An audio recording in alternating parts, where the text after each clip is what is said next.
I'm going to show you how to replace the map sensor on this Ram 1500. This happens to have the 3.6 liter V6 engine. If you need parts for your vehicle, make sure you get those at 1aauto.com. Let's get started.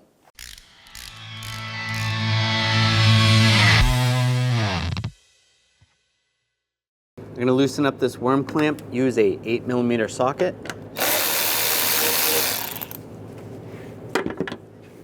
Slide that off. Loosen up this worm clamp near the throttle body, use the 8mm socket. Disconnect the connector, just push down on the tab, slide it out. Just grab the snorkel, lift up.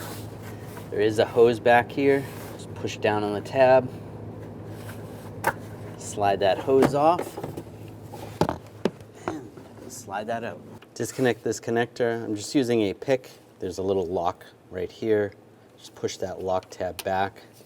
Then you can push down, slide the connector off. Just grab the sensor, twist to the left, and once it's 90 degrees, you can slide it right out. Take the new sensor, you want to slide it in like that, and then twist to the right. Take the connector, line it up, lock it down, and push on that lock. Take the snorkel, line it up with the throttle body.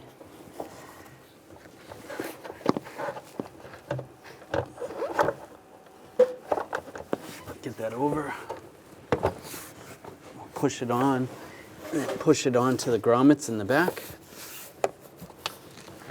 Push that on.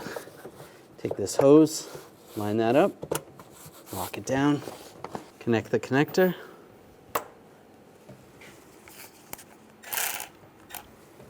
Tighten down the worm clamp.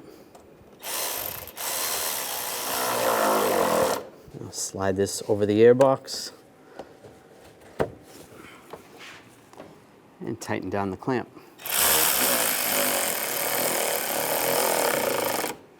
Well, I hope this video helped you out, and if you need parts for your vehicle, make sure you get those at 1aauto.com, and you can watch all those repair videos to help you with your installs. If you enjoyed the video, make sure you subscribe to our channel, ring the bell, turn on all notifications so you don't miss any of our videos.